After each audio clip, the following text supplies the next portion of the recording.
ሩታና ኤፍሬም እንግዲህ ከሶስት ቀን በፊት የክስ ወረቀት መድረሳቸውን ሁላችንም እናውቃለን። እንግዲህ ትናንትና ሩታ በቤቷ መታ ገነትን ጠርታ እኔና ኤፍሬም እንግዲህ ወደ ፍርድ ቤት ልንሄድ ነውና ልንታሰር ነውና ልጅን እንደ ራስሽ አድርገሽ እንደኔ ተንከባክበሽ ያዥልኝ ብላት ነበረ። ወደ መጨረሻ ላይ ደግሞ ካያችሁት እስቲ ይሄ እኮ ቀላል ነውና እኔ እነሱን እጅ አናግሬ ከዛ በኋላ ሁሉንም መልስ እሰጣቸዋለሁ ብላ ነበረ። እንግዲህ ኤፍሬም እና ሩታ እውን ይታሰራሉ እና አብርሽስ እንዲው አዝኖላት ክሱን ያነሳላታል ወይስ አያነሳላትም የሚለው እንግዲህ ዛሬ ሁላችንም በጉጉት የምንጠብቅ ይሆናል። እውነት ይታሰራሉ ወይስ አብርሽ በሽምግልናም ሆነ ወይም እሱ ትንሽ የልጅ እናት ናት ብሎ ፍርድ ቤት እንግዲህ ያው ክሱን ያነሳላታል አያነሳላትም የሚለው የሁላችንም ቅንጭላታችን ነው። ትናንትና እንግዲህ ብዙዎች ቪዲዮውን አላያችሁም መሰለኝ ነው እልል ለሩታማ መታሰር አለባት ጠግባ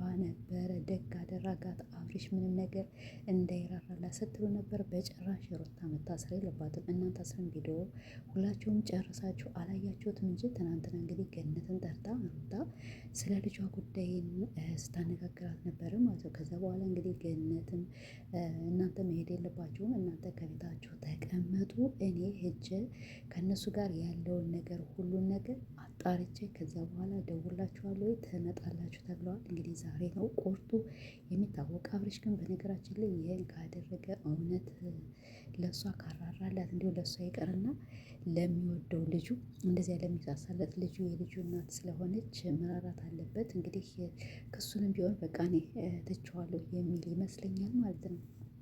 ኤፍሬም ደግሞ እንግዲህ ያው ከሩታ ጎን ነው። በነገራችን ላይ ሩታ ብቻ ሳትሆን ማንኛችንም ሰው ልጅ ሲጠፋብን የምንጠረጥረውን ሰው ነው የምንለው አይደለ? መቼም ሩጠን ሄደን ከሌላ ሰው አንጠይቅም። የሆነ መጥቶ ከቤታችን አሁን ቀደም ልጅሽ እንዴት ነው እኔ ልውሰደው ከአያቴ ጋር ምናምን ያለንን ሰው ነው የምንጠይቅ። መጀመሪያ አይ እነሱ ናቸው የኔ ጠላት መሆን ያለበት ብለን ነው የምንጠረጥር። እና የሩታም በቀደም ያለችው ነገር ያው ትክክል ናትኝ። እስቲ እንግዲህ የእናንተ ሀሳብ ምን እንደሆነ እውነት ሩታና ኤፍሬም ይታሰራሉ ወይስ ከሱ ይነሳላቸዋል የሚለውን እስቲ ሁላችሁ እንግዲህ ኮሜንት ስራ አስቀምጡልኝ። ሰላም ወደ የተከበራችሁ እንዴት ናችሁ? እኔ ደህና ነኝ አልሐምዱሊላህ። ትናንትና እንግዲህ ሩታ እና እንግዲህ ብዙዎቻችሁ ያው ደስ ብሏችኋል። ያው ደስ አይበላችሁም ማለት ነው። ለምን ብትሉ ሩታ መታሰር የለባትም። ሩታ ከታሰረችው በቃ ሁሉም ነገር አበቃ ነው። ትናንትና አብርሽ በላይ መጥቶ ነበረ እንግዲህ ሩታን እስር ቤት አሳድሮ እሱ እንግዲህ ከውሽማው ጋር ፈታ ዘና እያለ ነበር። እኔ ግን በነገራችን ላይ አልተከታተሏቸውም። ቲክቶክ ላይ ብቻ ብዙ ነገር ተፈጥሮ አይቻለሁ። እሱ ምንድን ነው አዘጋን ምናምን የሚል ነገር ሜሴጅ አይቻለሁ፣ ግን ምን እንደሆነ አላየሁም። እና ሩታዬ አንቺም አትታሰርም፣ ኤፍሬም ደግሞ የሩታ መከታ አንተም ቢሆን ምንም ነገር አትታሰርም። ደግሞ አይታሰሩም እኮ ምንችል አንድ ቀን ሁለት ቀን ነው። ሩታ ዝም ብላ ካብዳ ለወራት ምናምን ለአመታት አለች እንጂ እኔ ሩታ የምትታሰር አይመስለኝም ማለት ነው። እና ስለዚህ እንግዲህ ትናንትና በጣም ደስ ብሏችሁ ነበር። ሩታ መታሰር አለባት። ሩታ ጠግባለች። በነገራችን ላይ ድምፄ ቀስ ብዬ የማወራ ሰዎች ስላሉ ነው ማለት ነው። እና ሩታ ጠግባለች፣ ኤፍሬም ጠግባል፣ መታሰር አለባቸው። በቃ ይሄን ጥጋቧንማ ልክ ማስገባት አለባቸው። ለወላ ምንድን ነው ያለች ልጅቷ? ወይኔ በላቸው። በነገራችን ላይ ለሩታ ምንም ነገር አይራራም ማለት ነው። ሩታ ናት እንጂ ዝም ብላ ክስ አነሳው የምትል አብርሽ ሊታሰር ሲል እኔ በቃ የድሮውን ማስታወስ ያሁኑን ሳይሆን የአብርሽን ክስ አስቻለሁ እንጂ አብርሽ 3 ነው 4 እኮ ራሱ ክስ አለበት ማለት ነው። እና ስለዚህ አብርሽ እንዲያው በሌላ ወንጀል ብትጠረጥረው ሩታ መልሳ ያለውን ነገር ሁሉም ብታወራ አብርሽ ነበር መታሰር የነበረበት። እንግዲህ ሁላችንም ዛሬ በጉጉት የምንጠብቅ ይሆናል። እስከሚያልፍ ያልፋል። እንግዲህ ከምታዩት ዛሬ ፍርድ ቤት ሩታ ቀርባለች። እነሱም እንግዲህ ያው ክሳቸውን ተነስቶላቸው ያው የምናይ ይሆናል። አብርሽ መቼም በዚህ ልክ ይጨከንባታል። በነገራችን ላይ አሁን አብርሽ እውር ያለ ፍቅር ይዞታል ማለት ምንም አይሰማም።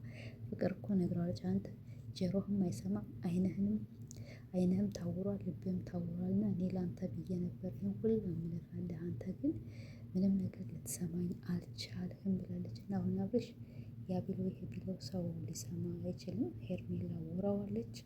እና ቤተሰቦች እስቲ እንግዲህ የተሰማችሁን የግድ ሩታ ለአመታት ወይ ለወራት አለች እንጂ እንዴ አንድ ሰው እንዴት ነው ለወራትና በዚህ ባረባ ክስ ለወራት ወይስ ለአመታት የምትታሰር ነው? አትታሰር። እንዲሁም መታሰር ያለበት ማነው? አብርሽ መታሰር ያለበት ማለት ነው።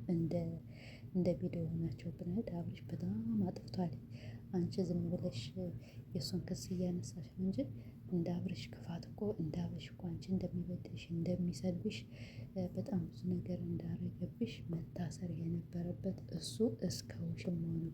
ትናንትና የውሽሚት ቪዲዮ ግን እንዴት አለፈ? አቤት! በቲክቶክ ነው በዩቱብም ተቆራርጦ አይቼዋለሁ። እና የሆነ እስከ ጭኗ የሚደርስ ከጉልበቷ የሚደርስ ልብስ ለብሳ አይቻታለሁ። ነጭ በነጭ ስጦታ ደግሞ ውይ! አሁን አንተ ልትመሰገን ነው ቢላይ ለሄርሜላ። አቤት! ደግሞ የስጦታ እኮ እንዲሁ መቼም አብርሽ ገዝቶ ይሰጣታል ብዬ የሚል ሀሳብ የለኝም። ይሄን ደግሞ ስጦታ የሚሰጥ የእሷ ኦዲየንሶች ናቸው ብዬ አስባለሁ ማለት ነው። እና ስለዚህ እንግዲህ በላይ ለመጀመሪያ ጊዜ ለውሽማው ስጦታ የሰጠ አቤት! እሱ እኮ እኔ ሰው ፊቱ ፈገግ አላለም። እሷ ናት እንጂ ዝም ብላ ያንን ለብሳ ስትጨማለቅ የነበረች ጨምላቃ። እና ዞሮ ዞሮ ያው ደስ አይበላቸው። እሺ የሄርሜላ አድናቂዎች ደስ አይበላቸው። ሩታ ዛሬ ፏ ብላ ከኤፍሬም ጋር ትመጣለች። አብርሽም እንደማያሳስራት ተስፋ አደርጋለሁኝ። ቃሉን ማለቴ ከሱንም እንደሚያነሳው ያው መሰለን ፖሊሶቹን እኮ ዝም ብለው ጠይቀው ምናምን ነው እንጂ ማንንም ዝም ብለው አይከሱም። ለምን ብትሉ ምንድነው ከዛ በኋላ እኔ ልጅ የመጀመሪያ ጊዜ እንዲህ አድርገው ወስደው መቼም ካልነሱ እንትንም የለብኝም ብዬ እነሱን ጠረጠርኋቸው ብላ ምስትዛት። ይሄ ደግሞ ቀላል ነው። ሰው ከቤታችን የሚመጣ ሰው ወይም አለላችሁ አይደለ የቅርብ ሩቅ የሚባል ሰው አለ አይደለ እነሱ